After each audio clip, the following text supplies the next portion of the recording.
Halo semua, bertemu lagi dengan kami. Nah, kali ini kami akan berbincang-bincang mengenai wirausahawan muda dengan menggunakan teknologi. Sebelum itu, perkenalkan nama saya Rio. Nama saya Jeremy. Dan saya Veronica. Kali ini kami kedatangan narasumber bernama Pak Zainal. Nah, kami akan berbincang dengan beliau terkait wirausaha di bidang kerajinan. Maka dari itu, Pak Zainal silakan memperkenalkan diri terlebih dahulu. Ya, perkenalkan teman-teman semua, nama saya Zainal Abidin. Saya bergerak dalam bidang jasa, yang notabene salah satunya adalah jasa produk kerajinan tangan. Dalam produk kerajinan tangan ini, ya, saya notabene dalam handmade, ya, produk-produk yang handmade sesuai dengan request si pemesan. Terima kasih. Ya. Sudah berapa lama Bapak menggeluti usaha di bidang kerajinan dan mengapa tertarik dengan usaha di bidang ini? Kalau berapa lamanya ini kurang lebih ya sudah 12 tahunan. Tapi ya itu, produk kerajinan saya ini cenderung produk-produk yang handmade, yang sesuai dengan keinginan customer. Mengapakah saya tertarik dengan sebuah kerajinan? Kerajinan ini sangat menarik bagi saya. Karena apa? Salah satunya adalah untuk mengembangkan life skill saya. Skill saya dalam mengolah imajinasi berkarya seni. Karena apa? Karena saya ini kan lulusan dari sekolah seni yang ada di Surabaya, yaitu UNESA Surabaya. Saya mengambil jurusan seni rupa. Nah, jadi kan Bapak kan kerajinan di bidang handmade. Contoh kerajinan yang Bapak jual itu seperti apa sih? Yang handmade yang ranah ke produk-produk yang saya buat, karena ini kan saya wilayahnya jasa. Ini permintaan customer rata-rata ini ke ranah souvenir, ya, ranah souvenir. Jadi customer minta souvenir hadiah yang model apa, kayak sebenarnya mahar, ya, mahar untuk hantaran pertunangan atau hantaran untuk pernikahan, ya. Langsung ada kerajinan dari kayu, ya, yang mana salah satunya yaitu yang sering dipesan orang, yaitu adalah kayu bakar. Jadi saya membuat sebuah karya lukis di situ dengan menggunakan kayu, media kayu, dengan teknik keterampilan tangan, yaitu teknik bakar dengan menggunakan solder. Kalau begitu bisa ditunjukkan ke produknya, Pak? Ya, sebentar ya. Ini menggunakan media kayu telenan dengan teknik bakar menggunakan solder. Ya, bisa terlihat ya. Bisa. Ini mengapa kok menjadi salah satu produk kerajinan yang handmade, ya? Karena proses pembuatannya ini cenderung implementasinya itu sistem cetak dulu, ya. Sketnya itu menggunakan sistem cetak, baru dari hasil sket cetak tersebut saya bakar, saya eksplorasi sesuai imajinasi. Nah, ini yang sering, ya, pemesan-pemesan yang dipesan orang, yang sering. Nah, ini juga salah satu beberapa produk yang saya simpan, ya, sebagai kenang-kenangan.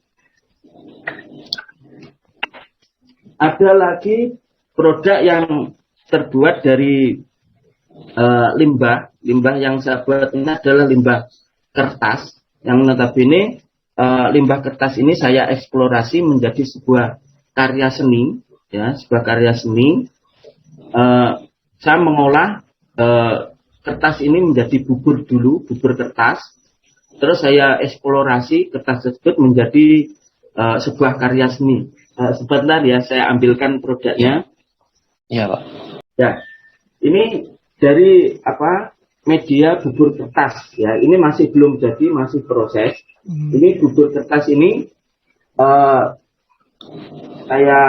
saya buat menjadi lempengan ya. Yang lempengan ini nanti saya jadikan menjadi sebuah karya ya. Ini adalah kaligrafi ya. Ini adalah karya kaligrafi, tapi masih proses ini ya, masih pesanan orang, masih proses pembuatan. Ini media bubur kertas ya. Ini masih kertasnya masih terlihat di sini ya, berupa lempengan. Jadi dalam pembuatan kerajinan ini apa sih yang menginspirasi Bapak untuk membuat yang bentuknya seperti misalnya kayak yang tadi kaligrafi itu kan dari pesanan orang. Ya. Itu mungkin ada apa inspirasinya mungkin yang membuatnya seperti itu? Ya, kalau untuk inspirasinya yang pertama karena saya kan melayani permintaan customer. Dalam perbincangan saya dengan customer tersebut, saya kepengen tolong saya buatkan karya yang notabene terbuat dari limbah. Jadi yang saya ambil, yang saya komunikasikan dengan customer, saya mengajukan kalau karyanya itu saya buatkan dari limbah kertas bagaimana? Oh, customernya sangat setuju. Karena apa? Karena salah satu limbah kertas ini merupakan media yang salah satu yang mudah diurai dalam pembuatan karya kerajinan, mudah dibentuk, mudah dikembangkan dalam berimajinasi untuk membuat sebuah karya. Itu buat bikin gitu itu untuk prosesnya berapa lama, Pak? Bisa diceritakan? Ya, kalau untuk yang tadi yang limbah kertas tadi itu prosesnya dalam pengolahan bahan ya, kita perendaman dulu kertasnya itu selama 1 hari 1 malam. Direndam supaya apa? Dengan tujuan supaya kertas ini betul-betul sangat lembut, bisa dijajikan sebuah bubur kertas di situ. Baru setelah 1 hari 1 malam kita angkat ya, kita tiriskan, kita buat menjadi konsep yang kita inginkan. Salah satu konsepnya adalah ini permintaan customer tersebut, tetapi banyak sekali konsep dalam pembuatan media limbah kertas ini, ada kayak topeng dan lain-lain sebagainya, itu sangat banyak sekali di luar ini. Nah, sekarang ini kan banyak produk-produk yang dijual secara online. Nah, apakah Bapak menjualnya produk itu secara online atau masih offline? Ya, kalau untuk pemasaran online saya cenderung ke menampilkan produk yang sudah ada supaya ada pemesan di situ. Ya, saya menawarkan jasa saya secara online. Jadi saya tidak menjual produk jadi secara online. Yang saya jual produk jadi secara online itu yang notabene karya-karya lukis yang sudah ready siap. Ya, yang karena apa? Karena karya lukis ini merupakan salah satu hobi saya yang sering saya geluti. Jadi ini yang stok barang ini cenderung banyak, maka saya pasarkan secara online dan offline untuk lukis. Untuk yang kerajinan saya cuma menawarkan jasa, ada pemesanan baru saya kerjakan. Untuk usaha kerajinan ini itu sebagai penghasilan utama atau penghasilan sampingan, Pak? Untuk kerajinan ini sebagai penghasilan sampingan ya. Penghasilan utama saya itu adalah sebagai seorang guru ya. Penghasilan sampingan saya ini adalah jasa yang saya buka untuk baik jasa kerajinan maupun jasa eksterior maupun jasa interior. Ini sebagai jasa yang mana notabene senantiasa bisa selain itu saya bisa mengembangkan ilmu saya di lapangan secara langsung. Kalau boleh tahu jadi guru apa, Pak? Guru di bidang apa? Saya jadi guru seni budaya. Nah, untuk konsep manajemen penjualan seperti apa? Terus, apakah bekerja sama dengan orang lain atau berdiri sendiri? Ya, kalau untuk eh, yang jasa penawaran jasa saya secara online ini, saya bekerja sama dengan toko-toko online untuk menampung jasa yang saya tawarkan. Ya, kalau yang secara offline, ya secara offline ini saya dibantu oleh salah satu CV, ya CV untuk mengembangkan talenta jasa yang saya sediakan. Strategi pemasarannya itu seperti apa sih? Apakah pakai iklan atau dengan kenalan mungkin? Ya, kalau strategi pemasaran ini yang kebanyakan saya ini dari mulut ke mulut ya pemasaran saya. Selain itu saya juga titip iklan di media internet. Salah satunya adalah OLX. Menurut saya OLX ini update terus dia, ya, karena saya sering sekali banyak banyak customer masuk dari OLX. Ya. Kalau dari Shopee atau dari Tokopedia, ya, karena radiusnya ini mungkin terlalu jauh, ya, dan permintaannya pun terhadap barang yang dipesan ini terlalu berisiko dalam pengiriman, saya kebanyakan menolak untuk mengerjakan. Kalau untuk pembayarannya itu kira-kira bagaimana, Pak? Kalau untuk pembayarannya saya sistem transfer ya. Jadi bukan kayak seperti COD, bukan. Karena apa? Karena dalam pembuatan sebuah karya ini ya kan membutuhkan sebuah modal awal untuk mengerjakannya. Jadi saya biasanya itu 25% dulu ya, nanti tahap proses kalau sudah 50% karya ini sudah terlihat, baru saya minta lagi 20%, 25% lagi. Nanti kalau karya sudah jadi, baru sisa 50% ditransfer oleh pihak pemesan. Seperti itu ya. Nah, kan ini masih masa pandemi. Masa pandemi ini berpengaruh tidak dengan omset penjualan Bapak? Kalau berpengaruh, sangat berpengaruh. Ya, karena apa? Karena mungkin saja customer ini menyisihkan uangnya itu untuk keperluan yang lebih darurat dulu, ya, daripada untuk membeli barang yang untuk melayani kesukaannya. Karena mungkin ada dalam pandemi ini kan kebutuhan pokok ini harus diutamakan dulu. Berdasarkan pengalaman Bapak, apa keuntungan dan kerugian Bapak saat berjualan secara online ini? Pengalaman saya dalam berjualan secara online ya. Iya kan, dalam pandemi ini kan juga, kan Bapak kan juga berjualan melalui online-nya juga. Nah, menurut Bapak keuntungan dan kerugiannya itu apa sih? Apakah saingan atau ada apa? Kalau pemasaran atau penawaran jasa saya secara online ini memang namanya online ini kan banyak sekali pasar masuk di dalam pemasaran online. Jadi persaingannya pun sangat betul-betul sangat ekstrim menurut saya ya. Menurut saya sangat ekstrim. Karena apa? Di situ banyak sekali produk yang sama, tetapi harganya itu lebih murah. Nah, ini yang membuat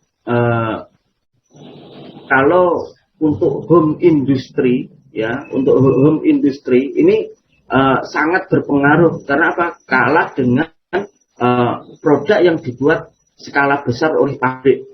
Dia barang yang sama, tetapi dengan harga yang murah.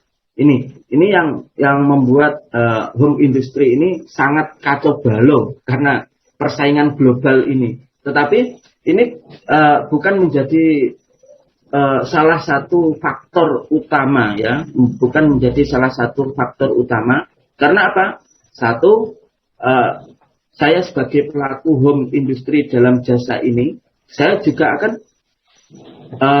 bersaing terus ya. Mengapa dia bisa memasarkan dengan produk yang sama, dia bisa membandrol dengan harga yang lebih murah. Ini yang senantiasa saya pelajari supaya apa? Saya juga bisa bersaing di dalam pasar global tersebut.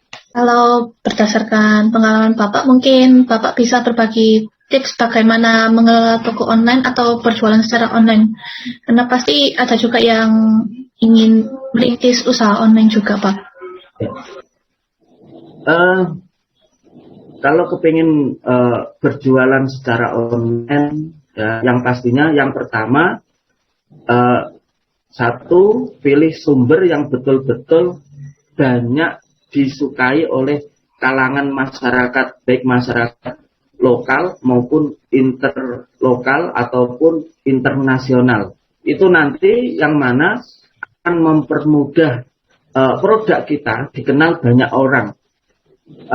Kalau kita memasarkan secara online, bukan lewat ibaratnya aplikasi kayak Shopee. Shopee ini kan sebuah wadah yang mana sudah internasional ya.